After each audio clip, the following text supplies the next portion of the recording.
하나님의 말씀을 다 같이 보시겠습니다. 하나님의 말씀은 사도행전 2장 44절에서부터 47절까지 있는 말씀. 신약성경 189페이지가 되겠습니다. 신약성경 189페이지 사도행전 2장 44절에서부터 47절까지 있는 말씀을 같이 봉독하도록 하겠습니다.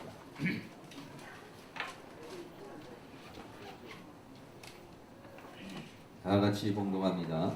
믿는 사람이 다 함께 있어 모든 물건을 서로 통용하고 또 재산과 소유를 팔아 각 사람의 필요를 따라 나눠주고 날마다 마음을 같이 하여 성전에 모이기를 힘쓰고 집에서 떡을 떼며 기쁨과 순전한 마음으로 음식을 먹고 하나님을 찬양하며 또 온 백성에게 칭송을 받으니 주께서 구원받는 사람을 날마다 거하게 하시니라. 아멘. 우리 옆에 있는 분, 뒤에 있는 분에게 만나서 반갑습니다. 행복하세요.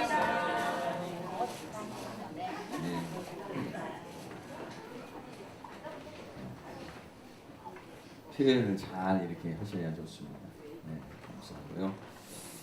주님의 은혜가 이 시간 여러분에게 함께하기를 주의 이름으로 축원합니다. 네, 오늘은 5월 가정의 달을 맞이해서 우리가 어린이 주일, 또 어버이 주일, 가족 주일 이렇게 지키고 오늘은 목장 주일로 이렇게 지키게 되었습니다.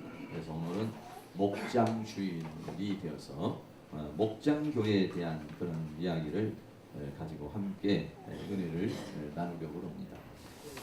오늘 본문에서도 우리가 보는 것처럼요, 초대교회 처음 교회가 세워지면서 교회의 형태는 두 가지 형태로 나타나고 있는 것을 생각할 수 있는데요.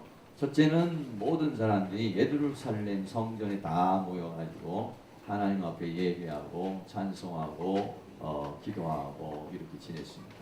그리고 난 다음에 예배가 끝나고 난 다음에는 모두가 이제는 가정으로 다 이렇게 돌아가고 지역으로 돌아가가지고는 각 가정에서 사람들이 함께 모이는 그런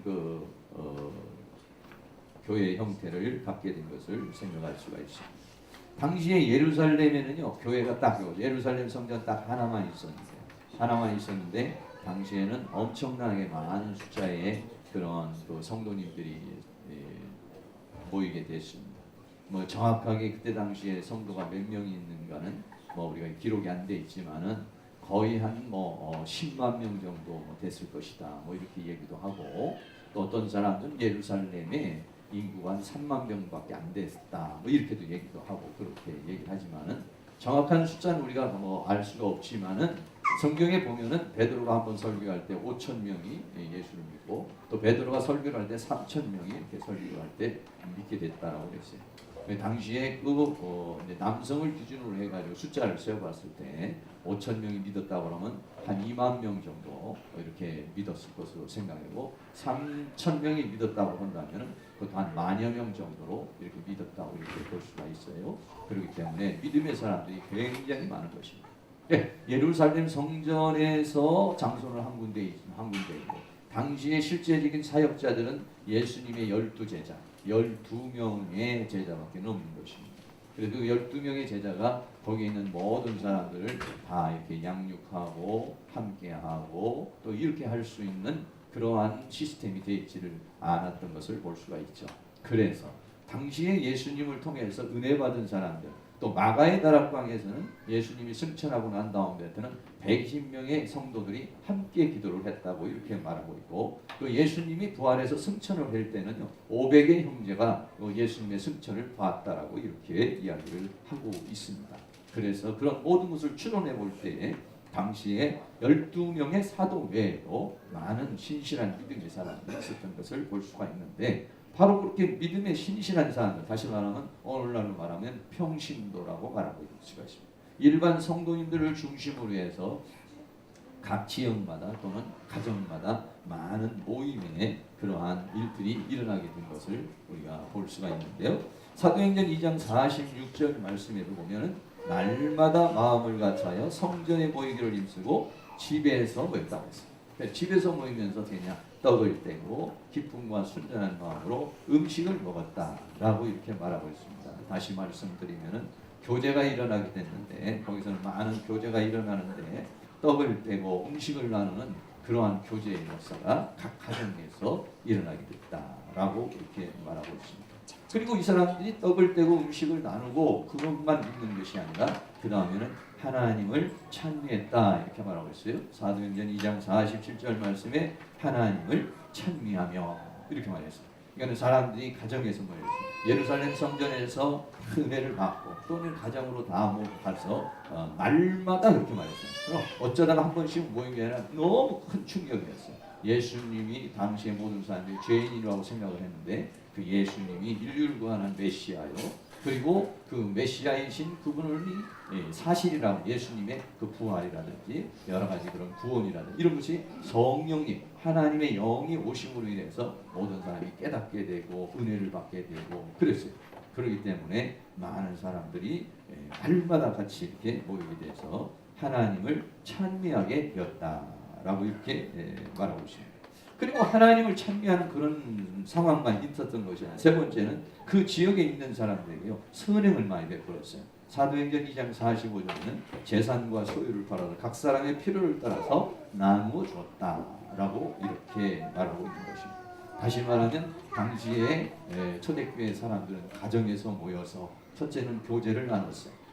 음식을 나누고 떡을 떼고 이렇게 말했단 말이죠. 여러분들도 이제 우리 목장에서 이렇게 교회에서 목장에서 모여서 이제 그런 일들 하게 되는데 우리 남성들은 이제 그렇게 하기가 좀 어렵습니다만은 여성분들은 이제 집에서 함께 모이게 되지 않습니까? 근데 가정에서 모여가지고 뭐냐면 서로 교제를 하는 것이죠. 떡을 떼고 음식을 나눠 먹고 이렇게 하는 거예요. 요즘에는 뭐 집에서 음식을 나눠 먹기가 좀 어렵죠. 과거에는 집에서 음식을 만들어 놓고 함께 좋은 시간을 가졌는데 요즘에는 이 음식 만드는 게 좀 힘드니까 아우 나가자 해가지고 밖으로 나가서 이제 먹게 되는데 밖에서 사실은 나가서 먹는 것도 좋지만은 집안에서 같이 음식을 나누면 더 정감이 가고 그렇습니다. 반찬에 부담 갖지 말고 여러분들이 우리 목장에서 이렇게 모이게 되면 할 수 있으면 뭐 또 너무 힘들고 하면 어쩔 수 없지만은 할 수만 있으면은 가정에서 음식을 초촐하게 이렇게 만들어 가지고 음식을 나누면 좋겠는데요. 지금은 이제는 여성들이 자꾸 이런 그 사회적인 지위가 또 달라지고 나가서 일을 하게 되고 사회적인 생활을 하다가 보니까 여성분들이 살림하는 법을 다 잃어버렸어요. 반찬 만드는 것도 이제 귀찮아지게 되고. 근데 이때 당시만 해도 그렇지 않아요. 이때 당시만 해도 나가서 사 먹는 게 더 어려운 시대예요. 그렇기 때문에 집에서 모여서 떡을 떼고 또 음식을 나눈다. 얼마나 서로 정감이 오가고 마음이 오가고 이러겠어요. 그리고 더 나아가서는 거기에서 은혜 받은 이야기들을 나누고 또 하나님을 찬미하고 하나님 앞에 예배하고 기도하고 그래서 초대교회는 말이죠. 이렇게 가정에서 이런 일들이 일어나게 됩니다. 그것으로 끝나지 않았습니다. 나아가서는 자기가 가지고 있는 소유들을 서로 걷어가지고 이웃에 있는 가난한 사람들 또 어려운 사람들 이런 사람들을 지역에 선행을 하는 일들을 하였다라고 이렇게 말하고 있어요. 그랬더니 사도행전 2장 47절에는 온 백성에게 칭송을 받았다 이렇게 말하고 있습니다. 온 백성에게 칭송을 받았다. 그러니까는 예수 믿는 사람들이 자기네들끼리 노래만 하고 자기들끼리 예배만 드리고 자기네들끼리 이렇게 하는구나 이게 아니라 그 지역에 있는 사람들에게 뭔가의 필요를 채우는 그 지역에 있는 사람에게 헌신을 하게 되니까 그 교회와 그 교회에 있는 모든 사람들이 칭송을 받게 되었다고 이렇게 말했습니다. 그래서 마지막으로 결론은 뭐냐면 사도행전 2장 47절에 하나님을 찬미하는 온 백성의 칭송을 받으니 주께서 구원받는 사람을 날마다 더하게 하시니라. 할렐루야. 네, 그렇습니다. 예루살렘 성전에서 예배로만이 그런 역사로 끝난 것이 아니라 가정에서 모여서 교제를 나누고 하나님을 찬양하고 또 그 사람들이 나아가서 구제를 하고 선교 활동을 하게 되니까 많은 사람들로부터 칭송을 받게 되니까 하나님께서 날마다 많은 구원받는 사람을 더하게 하셨다라고 이렇게 말하고 있어요. 그래서 우리 교회에서도 이제 목장이라고 하는 것을 만들고 목장 교회 또는 뭐 셀 뭐 이런 것들을 요즘에는 우리 한국 교회에서 많이 이렇게 하고 있잖아요. 그렇게 하고 있는 이유, 왜 우리가 목장으로 모여야 되고 이런 셀로 이렇게 모여야 되는가, 이 부분에 대해서 여러분들에게 조금 더 오늘은 그 의미, 그 필요성에 대해서 말씀을 좀 드리려고 합니다. 첫째로는 말이죠, 왜 우리가 이런 목장, 또 옛날에 그냥 구역 예배 이렇게만 했는데 요즘에는 목장 또는 목장 교회 이렇게 명칭을 붙이느냐 하면은 우리가 그렇게 하는 이유 중에 첫 번째는 뭐냐면 가정을 교회로 사용하자는 것입니다. 가정이라고 하는 것은 뭐냐면 하나님께서 주신 가장 최소의 우리에게 다니면서 공동체인 것이죠. 가정이라고 하는 것이 좋은 가정을 말하기 위해서 우리는 순기능의 가정이라 이렇게 말했어요. 별로 안 좋은 가정을 갖고 우리는 역기능의 가정이라고 그랬어요. 이 순기능의 가정이라는 것은 뭐냐면 아버지가 아버지의 역할을 잘하고 엄마가 엄마의 기능을 잘하고 자녀가 자녀의 기능을 잘하면 그거는 순기능의 가정. 그런 가정은 행복한 가정이고 그런 가운데서 자라나는 자녀들도 건강하고 그런 곳에서 자라나는 모든 사람들이 건강하고 행복한 사람이 되는 가정. 이걸 우리는 순기능의 가정이다 이렇게 말했습니다. 역기능의 가정이면은 아버지가 아버지의 역할을 제대로 못하고 엄마가 엄마의 역할을 잘 못하고 자녀가 자녀로서의 위치를 지키지 못하는 가정, 이런 가정을 우리는 역기능의 가정이다 이렇게 말했어요. 역기능의 가정은 자연스럽게 거기서는 모든 사람이 상처를 받고 슬프고 또 건강한 사람으로 만들어질 수가 없다라고 이렇게 말할 수가 있게 되는 것이죠. 그래서 우리가 5월 가정에 대한 말도 가정 천국을 이루고 가정을 행복을 이루려면은 이렇게 전부 다 기능을, 아버지는 아버지로서 엄마는 엄마로서 자녀는 자녀로서 그 기능, 그 역할을 제대로 해줄 때 그 가정이 행복한 가정이 되는 것이, 여러분들이 다 그렇게 본인에게 주어진 기능을 잘 감당할 수 있는 은혜가 있기를 축복합니다. 네. 그럼에도 불구하고 그런 모든 사람이 기능을 하는 가운데도 꼭 없어서는 안 되는 행복의 조건이 뭐냐면 하나님의 은혜가 머무는 가정이 되어야 되는 것입니다. 할렐루야. 모든 사람이 제대로 기능을 한다 할지라도 그 가정에 하나님의 은혜가 주어지지 않으면, 하나님의 도우심이 주어지지 않으면 그 가정이 진정한 행복한 가정이라고 말할 수가 없어요. 진정한 행복은 누구로부터 오냐면 하나님으로부터 오는 것이기 때문에 그렇습니다. 왜냐하면 만물, 이 세상 모든 만물이 하나님으로부터 왔고 하나님으로 말미암고 하나님께 돌아간다고 로마서 10장에 우리에게 그렇게 말씀하고 있는 것이, 하나님은 창조주이시고 이 만물을 주관하시는 분이기 때문에 어떻게냐, 우리 가정에 그 만물을 주관하시는 하나님의 은혜가 주어질 때에 그 가정이 진정으로 행복한 가정이 될 줄로 믿습니다.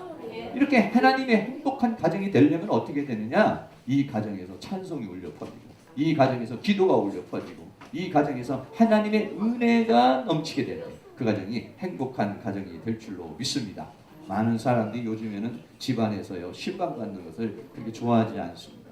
또 여자분들이 또 이렇게 사회활동을 하게 되니까 또 손님 맞기도 좀 어렵고 이렇게 되어져 있어요. 그러나 이 교회, 이 자기 가정에서 예배를 드리고 가정에서 목장 모임을 하고 가정에서 찬송이 울려 퍼지고 가정에서 기도가 울려 퍼질 때 여기 이 가정이 하나님의 은혜와 사랑과 축복을 받는 그런 가정이 되게 된다는 것입니다. 출애굽기 20장 24절 말씀에 이렇게 말씀했습니다. 내가 내게 토단을 쌓고 그 위에 너의 양과 소로 너의 번제와 화목제를 드리라. 내가 무릇 내 이름을 기념하게 하는 곳에서 내게 강림하여 복을 주리라. 이렇게 말씀했어요. 내 이름을 기념하게 하는 곳에서 내게 강림하여 복을 주리라 그랬어요. 목장으로 모여가지고 거기에서 찬송을 하고 기도를 하고 또 새 가족이 와가지고 은혜를 받고 또 함께 기도해서 응답도 받고 그리고 거기에서 모든 사람이 함께 좋은 시간을 갖게 될 때 거기에 어떻게 하냐, 내 이름을 기념하는 그 곳에서 내가 강림하여 하나님의 영이 그 가정에 임하고 그 모임의 장소에 임해서 그 가정을 축복하게 되고 복을 주리라. 할렐루야. 마태복음 18장 20절에서는 두세 사람이 내 이름으로 모인 곳에는 나도 그들 중에 있느니라. 이렇게 말했습니다. 다시 말하면 우리의 가정은 그냥 식구들끼리 모여서 잠만 자는 곳으로 우리가 사용하는 것이 아니라 이 가정을 교회로 사용하는 것입니다. 이 가정에서 예배를 드리면 그 가정이 교회가 되는 것이에요. 할렐루야. 교회라고 하는 것은 특별히 이렇게 건물을 가지고서 있는 것도 교회지만은 하나님의 이름을 부르고 믿음의 사람들이 함께 찬송하면 그 장소도 교회라고 그렇게 부를 수가 있는 것입니다. 그것을 우리는 뭐라고 하느냐? 목장교회다. 이렇게 말씀을 드릴 수가 있는 것입니다. 두세 사람이 내 이름으로 모인 곳에는 그들 중에 나도 함께 있을 것이다. 이렇게 말했습니다. 여러분 가정마다 여러분들이 요번에는 목장 모임 어디서 드릴까요? 저분한테 드리세요. 저분한테 드리세요. 이렇게 하는 게 아니라 기왕이면 여러분들이 우리 가정에서 좀 드렸으면 좋겠습니다. 우리 가정이 교회가 되었으면 우리 가정이 교회로 사용해 주셨으면 좋겠어요. 우리 가정이 은혜 받는 장소가 됐으면 좋겠어요. 우리 가정이 성령님이 임하는 그러한 장소가 되기를 원합니다. 할렐루야. 크게 하나님으로부터 은혜와 축복을 받는 비결이 될 수가 있는 것입니다. 사무엘하 6장 11절부터 보면은요. 이스라엘 민족이 블레셋 군대와 싸움을 하는데 하나님의 언약궤가 있어요. 하나님 앞에 하나님의 그 만나와 지팡이 십계명이 들어있는 언약궤가 있는데 이 언약궤는 하나님의 임재를 상징하는 건데 이 언약궤를 빼앗겨 버렸어요. 그래서 다시 블레셋에서 가지고 왔는데 이 언약궤를 어디다가 둬야 되는데 왜냐하면 당시에 성전이 없었어요. 그래서 이것을 어디다 둬야 되는데 둘 데가 없어가지고 어디냐면은 오벳 에돔이라고 하는 사람의 집에다가 이것을 두었어요. 사무엘하 6장 11절 말씀에 여호와의 궤가 가드 사람 오벳 에돔의 집에 석 달을 있었다. 3개월을 있었는데 여호와께서 오벳 에돔과 그 온 집에 복을 주시니라. 이렇게 말했어요. 다시 말하면 그 하나님의 언약궤가 있는 곳, 또 그 하나님의 언약궤가 있으니까 당연히 거기서 하나님 앞에 찬양하고 하나님 앞에 예배하는 일들이 있는 그곳에서 하나님께서 그 오벳 에돔의 집을 복을 주셨다. 이렇게 말씀하고 있어요. 사랑하는 모든 성도님, 목장, 다시 말하면 우리 가정을 그냥 잠자는 곳, 식구들만 있는 곳이 아니라 이 가정을 목장교회로 사용해서 거기서 찬송을 하고 기도를 하고 예배를 할 때 하나님의 성령이 임하시고 주님의 임하심이 있고 성령의 역사가 있어요. 그 가정에 은혜와 축복이 내리게 되기 때문에, 그렇기 때문에 이 목장교회가 필요성 중에 하나가 뭐냐면 가정을 교회로 만들기 때문에 그 가정이 거룩한 가정, 구별된 가정이 되고 하나님의 축복을 받는 그런 가정이 될 줄로 믿습니다. 네. 우리나라 교회의 역사도 말이죠. 최초로 생겨진 교회가 무슨 건물부터 시작을 한 것이 아니라요. 이게 가정에서부터 시작이 됐습니다. 1866년에 평양의 대동강변에 토마스라고 하는 선교사가 왔어요. 토마스라는 선교사가 와가지고 복음을 전하러 이렇게 왔습니다. 복음을 전하러 왔는데 당시에 대원군의 세국 정책과 더불어서 많은 그 외세와 싸워서 죽이고 하는 그런 시대이기 때문에 이 토마스 선교사가 죽음을 당하게 되는 것이죠. 죽음을 당해서 죽이려고 할 때 성경책을 가지고서 나누어 주었어요. 성경책을 많이 가지고 왔으니까 성경책이 해변에 뿌려지기도 하고 또 성경책을 주었는데 이때 성경책을 받은 사람 중에 최칠량이라고 하는 사람이 성경책을 받는데 이 사람이 11살의 나이에 이 성경책을 받게 된 거예요. 그 성경책을 가지고는 있는데 이거 잘못 받다가는 당시에 성경책을 보면 다 죽이고 그랬으니까 이거를 당시에 영문 주사인 박영식이라고 하는 사람에게 이걸 줬어요. 그 박영식이라는 사람이 이걸 가지고 갔는데 이게 빳빳한 종이가 되니까 마침 집에 가보니까 벽이 허름하게 돼서 이걸 전부 찢어가지고 벽지로 사용을 했어. 도배를 했어. 도배를 하고서 시간이 얼마만큼이나 한 30년이라는 세월이 흘렀어요. 그러니까 그 뒤로는 이제 우리나라에 선교사가 이제 오지 못하고 그런 이제 공백 기간이 있었는데 이때 이 최칠량이라는 사람이 30년이 지난 시간 이제 40살이 넘었잖아요. 그래가지고 그 박영식이라고 하는 사람이 성경으로 도배를 한 그 집을 사게 됐어요. 그래가지고 그 집을 사가지고 그 집을 뭘로 만드냐면 여관으로 만들었어요. 다시 말하면 주막집으로 만들어가지고 있었어요. 그러면서 주막집을 경영하고 있는데 당시에 마포 삼열 선교사라는 사람이 또 우리나라에 선교사로 왔다가 그 주막에 온 거죠. 주막에 와서 묵으려고 왔는데 와서 보니까는 벽이 성경책으로 돼 있는 거예요. 깜짝 놀라가지고 이게 도대체 어떻게 된 것이냐 이렇게 물어보니까 사실은 어떤 선교사가 와서 이렇게 돼서 이렇게 됐습니다. 이렇게 된 거예요. 그 이 마포 삼열 목사가 깜짝 놀라고 거기에서 예배를 드리기 시작했어요. 예배를 드리면 이 최칠량이라는 사람이 은혜를 받아가지고 평양에서 최초의 믿는 사람이 되었다. 할렐루야. 그리고 어떻게 했냐면 그 집을 교회로 드렸어요. 그 집을 교회로 드려가지고 그곳에서 교회가 된 것입니다. 그 교회가 평양에서 있었던 널다리 교회라는 그런 교회예요. 그런데 이 널다리 교회라는 것이 이제 나중에는 이름이 바뀌어서 장대현 교회로 바뀌게 된 것입니다. 이 장대현 교회라는 것이 뭐냐면은 평양에서 엄청난 대부흥의 역사가 일어났는데 이 부흥의 역사가 일어난 최초의 시발점이 된 그 교회가 뭐냐면 이 장대현 교회라고 하는 그런 곳입니다. 그래서 이 최치량이라고 하는 사람은 당시 이제 그 위에 장로가 되고 또 이분이 말이죠 하나님의 큰 은혜와 축복을 받아서 교회를 2개를 더 건축을 하고 경성 학교를 세우고 그러면서 이 사람이 하나님 앞에 쓰임 받는 그런 사람이 되었던 것을 생각할 수가 있어요. 바로 이와 같이 말이죠. 처음 시작을 할 때 하나님의 교회가 어디서 시작을 했느냐? 이 최치량이라는 사람의 집에서부터 시작을 됐어요. 그래서 그 집을 하나님 앞에 두려 하나님의 교회가 되니까 이 사람이 하나님의 은혜와 축복을 받고 더 많은 교회를 세우게 되면 하나님 앞에 쓰임 받는 그러한 가문, 그러한 자손, 그러한 은혜가 그 가정에 있었던 것처럼 우리 사랑하는 모든 성도 여러분의 가정이 하나님을 찬양하는 하나님을 예배하는 그러한 장소로 만들어 주시기를 주의 이름으로 축원합니다. 초대교회 때도 역시 마찬가지입니다. 이스라엘에서도 처음 교회가 만들 때도 처음 성령 마가의 다락방이라고 하는 것에서 성령이 임할 때 그때도 뭐냐면 집이었습니다. 그것도 이제 다락방이었습니다. 교회의 시작이라는 것이 이렇게 어디 무슨 건물에서부터 시작이 된 것이 아니라 집에서부터 시작이 됐다. 사도행전 1장 13절에도 들어가 저희 요한은 다락에 올라가니 베드로, 요한, 야고보 이런 사람들이 있었어요. 그러면서 거기에 성령이 임하면서 거기서부터 교회가 시작이 되고 거기서부터 은혜가 시작하는 것을 볼 수가 있는 것입니다.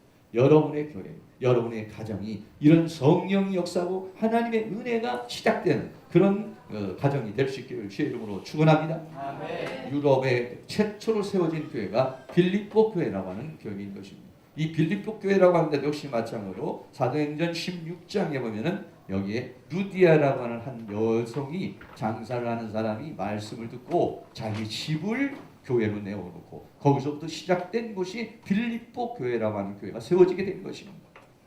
하나님의 교회는 이렇게 전부 다 말이죠. 이렇게 가정에서부터 시작을 해요. 한 사람부터 시작이 되고 가정으로부터 이렇게 시작이 되는 것입니다. 오늘날에도 목사님들이 그렇지 않으면 어떤 사역자들이 그렇지 않습니까? 처음 시작을 할 때는 가정에서 이렇게 시작을 해서 건물로 이렇게 발전되어져 나가게 되는 거 우리가 생각할 수가 있어요.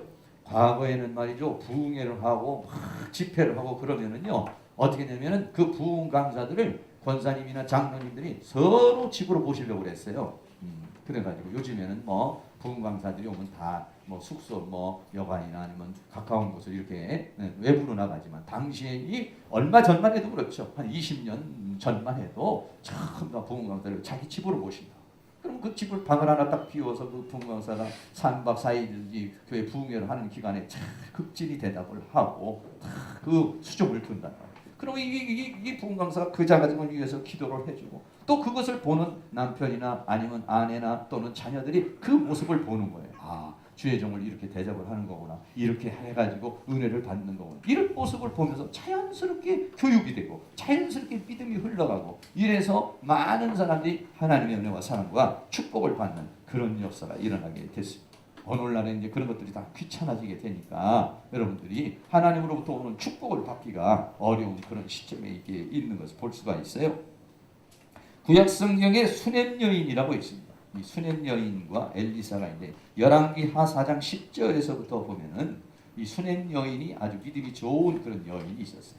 근데 당시의 선지자인 그 엘리사라고 하는 사람이 있어요. 이 엘리사람이 갈멜산이라고 하는 곳에서 이제 기도를 하면서 내려와 가지고 사역을 하다가 또 다시 올라가고 이렇게 됐어요. 이게 올라가고 내려오고 이게 사역을 하는 중간 지점에 이 수넴 여인이라고 하는 여인이 살고 있었는데 엘리사가 그리로 지나가서 너무 피곤하고 힘들어서 이렇게 마땅히 쉴 곳이 없는 것을 이 수넴 여인이 보고 저 엘리사를 위해서 우리 집에다가 조그마한 집을 하나 좀 만들어 놓고 이 사람이 거기 와서 기도도 하고 거기 와서 좀 이렇게 거할 수 있도록 사역할 수 있도록 도와주면 좋겠다. 이 생각이 들어서 남편과 그것을 상의를 해가지고 집을 하나를 만들었어요. 열왕기하 4장 10절 말씀 우리가 저를 위하여 작은 방을 당 위에 짓고 침상과 책상과 의자와 촛대를 진설하사이다. 저가 우리에게 이르면 거기 유하리라. 이렇게 남편과 상의를 해서 그렇게 해드렸어요.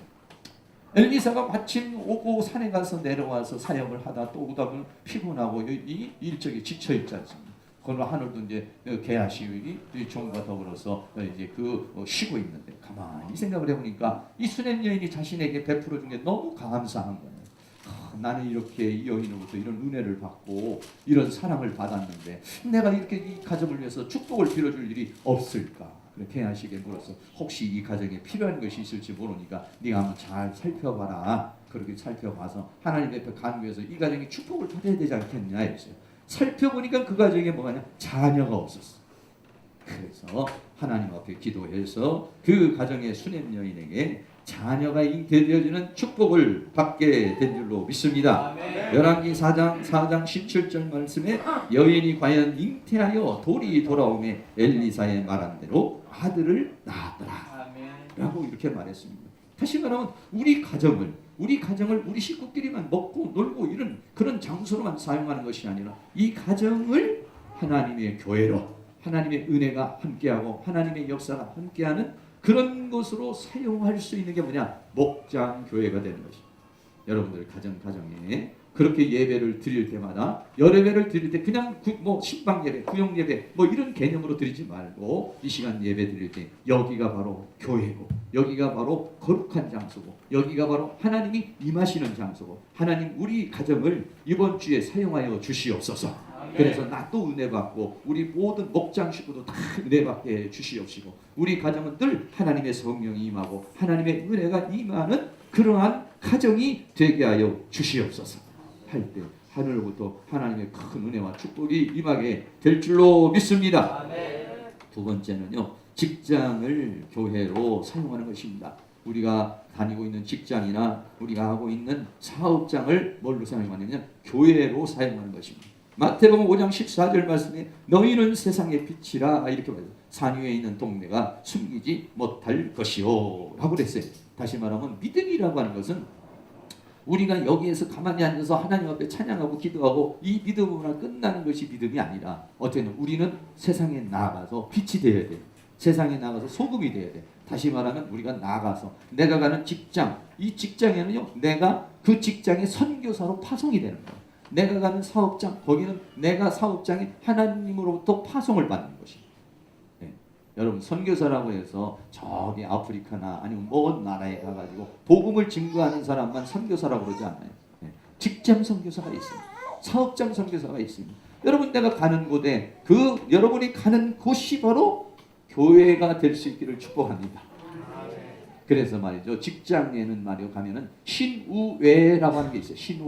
신우회라고 하는 것은 뭐냐면 그 직장에 믿음의 사람들이 모여서 잠깐 점심때라든지 아니면 금요일이라든지 어느 시간을 정해가지고 아니면 새벽이라든지 이때 모여가지고 함께 예배를 똑같은 직장이라도 거기를 뭘로 삼아? 직장을 교회로 삼아버리는 거예요. 그러면요 나는 그 직장에 파송을 받은 선교사가 되는 줄로 믿습니다. 과거에 제가 저쪽 길병원 쪽에 제가 있을 때 그쪽에 있을 때는 환자들이 가끔 우리 교회에 이제 이렇게 오기도 하고 그랬어요. 근데 어떤 분이 하루는 와가지고 그 길병원에 와서 저보고 예배를 인도를 해달라고 그래요. 새벽에. 그래서 그러냐고 거기 그러면 예배 처소가 있느냐? 예배 처소가 없다는 거예요. 그 예배 처소가 없는데 어디 가서 예배를 드리냐니까 계단에서 복도에서 예배를 드린다는 거예요. 그래서 한번 가본다. 알았다. 그래가지고 제가 갔어요. 갔더니 당시에 길병원 지금은 이제 예배 처소가 있는데 원래 길병원이 이제 불교 계통에 있는 분이기 때문에 그 안에 예배 처소가 없는 거예요. 그래서 어떻게 되냐면은 그 환자들 있잖아요. 거기에 예수 믿는 사람들이 있으니까 그 예수 믿는 사람들 중에서도 정말 간절하게 기도하고 싶고 하나님 앞에 정말 매달리고 싶은 사람들이 있는데 예배 드릴 장소가 없는 거예요. 그래서 그분들 모시고 어떻게 되냐면 계단 같은 데 공간 이런 데서 모여가지고 예배를 인도를 했어요. 거기서 예배를 인도하니까는 또 이게 복도니까 얼마나 소리가 커요. 그러니까 그 경기 부는 분들이 못하게 해가지고 또 밖으로 나와서 이제 이렇게 이제 공원 비슷하게 만들어 놓은 데라든지 아니면 벤치라든지 이런 데서 모여서 5명이서 6명이서 모여가지고 예배를 하고 이제 거기서 막 기도를 했어요. 하나님 은혜 주셔서 이 길병원에 예배 처소가 생기게 하여 주옵소서. 할렐루야. 교회가 생기게 하여 주옵소서. 이렇게 기도를 했어요. 얼마 가지 않아가지고 지금은 이제 교회가 잘 들어서서 예배를 드리고 있습니다. 할렐루야. 여러분 그렇습니다. 병원에 가면은 예배처소를 만들고, 직장에 가면 직장에 예배처소를 만들고, 사업장에 가면 사업장에 그 예배처소를 만들고. 왜? 우리는 세상에 파송을 받은 사람입니다. 우리는 뭐냐면 세상의 빛인 것입니다. 우리는 세상의 소금인 것이에요. 다시 말하면 거기서 예배드리는 그곳이 뭐냐면 목장 교회가 되는 것입니다. 그래가지고 여러분들이, 여러분 내가 목장이에요, 여러분 사업장에 가가지고 2명이든 3명이서 모여 여러분들이 예배드리면 여러분을 통해서 그 사람이 천국도 가고 지옥도 간다면 여러분이 뭐냐, 목사인 것입니다. 그리고 우리는 그 사람을 목사라 이렇게 하기는 구분을 치기 때문에 그 사람을 목자라 이렇게 말. 목자는 뭐냐면 양을 치는, 양을 거느리는 사람을 목자라고 이렇게 말하는 것입니다. 다시 말하면 이렇게 우리들이 목장 교회 이런 모임을 갖게 되는 것은 우리가 가지고 있는 직장 여기 또는 사업장 여기를 뭐냐, 교회로 사용합니다. 교회로 사용하면 하나님께서 그것을 거룩하게 구별하시고 주님이 임하시고 하나님의 성령이 임하시기 때문에 그 사업장이나 그 직장에 하나님의 은혜와 사랑과 축복이 함께하는 은혜가 있게 될 줄로 믿습니다. 아멘. 세 번째는요, 이렇게 목장 교회를 하는 이유 중에 하나는 뭐냐면 평신도를 사역자로 세우려는 것입니다. 에베소 4장 11절 말씀에 12절 말씀에 이는 성도를 온전케 하며 봉사의 일을 하며 그리스도의 몸을 세우려 하심이라 라고 이렇게 말했어요. 다시 말하면 이렇게 우리들이 목장 모임을 하게 되는 것은 그 목장 모임의 인도자가 누구냐면 전도사님이나 목사님이나 이런 분들이 아니라 거기에는 평신도들이 하는 것입니다. 평신도를 목자로 세우는 것입니다. 네, 그 목자를 세우는 것은 그 평신도가 일정한 어떤 세가적 교육이나 어느 정도 교육을 받게 되면 예배를 인도할 수가 있어요. 그래서 평신도를 사역자로 만드는 것입니다. 평신도가 아예 목사님이 와야 뭐 기도만 해주고 뭐 전사님이 와야만 예배를 드리는 것이 아니라 평신도가 누구든지 주의 이름을 부르는 자는 구원을 받을 수가 있습니다. 하나님 앞에 나아가는 사람은 과거에는 구약의 시대는요 제사장만 하나님 앞에 나갈 수 있었어요. 그러나 지금은 어떻습니까? 누구든지 예수 그리스도의 십자가의 보혈로 정결케 된 사람은 하나님 앞에 다 나갈 수가 있는 것입니다. 할렐루야. 물론 목회자와 또는 성도들과의 그 지금의 차이를 있지만 여러분들도 평신도들도 얼마든지 나아가서 하나님의 사역을 하게 될 줄로 믿습니다. 아멘. 목사님들이나 전도사님들은 직장을 다니지 않지 않습니까? 어디 일정한 어떤 사업장에 갈 수가 없잖아요. 그러나 여러분도 어떻습니까? 여러분이 사업장에도 있고 직장에도 어느 곳에들이 다 마음대로 다니시니까 이런 평신도들을 사역자로 세우려는 것이 뭐냐면 목장 교회를 만드는 이유가 되는 것이다. 우리 모든 성도님들이 다 목자가 되셔서 여러분의 다니시는 그 직장의 목자가 되셔서 거기에 하나님의 선택한 사람이 있어요. 하나님의 원하는 사람이 있어요. 그런 사람들 2명이든 3명이든 모여서 점심시간에도 잠깐 여러분들이 함께 나누면서 그 사람하고 같이 기도할 때 거기에 성령이 임하시고 하나님의 은혜가 임하는 역사가 일어나게 될 줄로 믿습니다. 내가 여러분 목자가 되면은요 좀 죄를 지으려고 아유 내가 목자인데 죄를 지으면 되나 하고 여러분 관리도 돼. 자기 자신도 관리가 되고 내가 그렇지 않습니까? 내가 예수 믿는 사람이다. 여러분 회사에 가서 선포해버리면 말이죠. 어떻습니까? 어디 가가지고도 조금 여러분들이 행동을 오히려 조심하게 되고 여러분들이 더 은혜 가운데 거하게 되는 역사가 일어날 줄로 믿습니다. 아멘. 다시 말하면 평신도를 깨워서 평신도로 하여금 직장이나 사업장 그런 모든 곳에서 사역자로 만드는 것. 이게 뭐냐면 목장 교회의 역할이 되는 것이다. 오늘날에도 말이죠. 평신도 사역자들이 얼마나 많이 계시는지 몰라요. 저쪽에 논산에 가면은 양천 치유센터랑도 김종주 장로님이라고 하시는 분이 하시는데 크게 우리나라의 가정사역에 아주 대부와 같은 그런 역할을 하시는 분도 장로님이십니다. 또 손기철 장로님 같은 분은 말이죠. 고대입니까? 그 대학교의 교수이면서도 말이죠. 시위의 집회를 늘 하면서 이렇게 하시는 분도 있고요. 평신도 사역자로만 일하시는 권사님, 장로님 또는 집사님 이런 분들이 아주 많습니다. 우리 모든 여기 계신 사랑하는 모든 성도님들 다 훌륭한 그러한 평신도 사역자로서 하나님 앞에 쓰임받는 은혜가 일어날 수 있기를 주의 이름으로 축원합니다. 최초에 하나님 앞에 쓰임받은 그러한 평신도 사역자가 누구냐면 스데반 집사님이십니다. 사도행전 6장 8절 말씀에 보면 스데반이라는 집사님이 안수 집사님 중에 한 분인데요. 이 집사님은 은혜와 권능이 충만해서 이분은 기사와 표적이 민간에 나타났다고 했습니다. 평신도 지도자였지만 은혜가 있었습니다. 권능이 있었습니다. 기적도 일어났습니다. 표적도 일어났어요. 수많은 사람을 하나님 앞으로 인도하는 그러한 사람이 되었다라고 이렇게 말하고 있어요. 우리 여기 계시는 모든 성도님들도 다 이와 같이 하나님 앞에 그렇게 쓰임받는 그런 은혜의 역사가 일어날 수 있기를 축복합니다. 사역이라고 하는 것은 특별한 사람, 신앙을 한 사람이라든지 특별한 사람만 하는 것이 아닙니다. 너희는 세상의 빛이라고 그랬지 너희 몇 사람만 세상의 빛이라고 이렇게 말하지 않았습니다.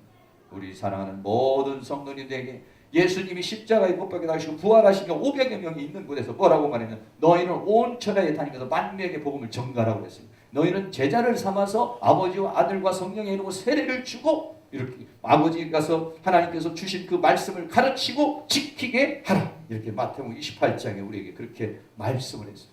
예루살렘 교회가 이렇게 된 것도 뭐냐면 그 12사도를 중심으로 해서 모든 평신도들이 각자에서 거기서 역할을 할 때 놀라운 폭발적인 성령의 역사와 더불어서 하나님의 은혜가 나타나게 된 줄로 믿습니다. 우리 사랑하는 모든 성도인들이 다 그렇게 쓰임받는 그런 은혜가 있기를 축복합니다. 아멘. 할렐루야. 아멘. 여러분 신학을 못했어도 전문적으로 성경을 공부하지 못했어도 여러분이 간절한 마음으로 기도하고 하나님 앞에 여러분들이 예배를 인도하고 또 누군가를 전도하고 또 여러분이 교회 어떤 직장에서 사업장에서 뭔가 그런 역할을 하려고 할 때 하나님이 더 큰 은혜로 부어주시게 될 줄로 믿습니다. 아멘. 마지막으로는 이 목장을 통해서 친분을 나누고 양육을 하는 그런 역할을 하는 것이 뭐냐면 이 목장인 것입니다. 다시 말하면 교회에 처음에 우리가 여기 나오시면 전부 다 써먹하잖아요. 낯설기도 하고 이 교회 와서 어떻게 되는지 잘 모르잖아요. 이 목장의 역할이라는 건 뭐냐면 그 목장을 통해서 교회 가면 이렇게 하는 것이고 같이 친구도 만나는 것이고 어떻게 신앙생활하는 거지 어떻게 헌금도 하고 어떻게 예배를 하고 어떻게 하는 것인지 이런 것들을 가르쳐주고 함께 친분을 나누고 내가 아는 사람을 만들어주는 것 이것이 뭐냐면 목장 교회의 역할인 것입니다. 할렐루야. 아이가 처음 탄생하면 엄마의 돌봄이 필요한 것처럼 말이죠. 이 목장 교회에서는 교회에 나오기 전에 또는 교회를 나온 이후에라도 그런 모든 것들을 상세하게 가르쳐주고 함께 친분을 나누고 양육을 할 수 있는 것 이것이 뭐냐면 목장 교회가 되는 것입니다. 결론적으로 말씀을 드립니다. 오늘 목장 주일을 우리가 함께 맞이하면서 이 목장 교회라는 것은 뭐냐? 가정을 교회로 사용하는 것입니다. 여러분의 직장과 사업장을 교회로 사용하는 것입니다. 평신도를 사역자로 세우는 것입니다. 그곳에서 친교를 나누고 거기에서 양육의 역사가 일어나는 것이 목장교회가 되는 것입니다. 이 목장교회가 성장을 할 때 이 교회가 성장하게 되는 것이고 하나님의 나라가 확장되는 것이고 하나님의 역사가 이루어지게 되는 것인데 여러분의 가정이 그렇게 쓰임받고 우리 모든 성도님들이 하나님 앞에 다 능력의 붙들을 받아 쓰임받는 그런 은혜의 역사가 일어날 수 있기를 주의 이름으로 축원합니다.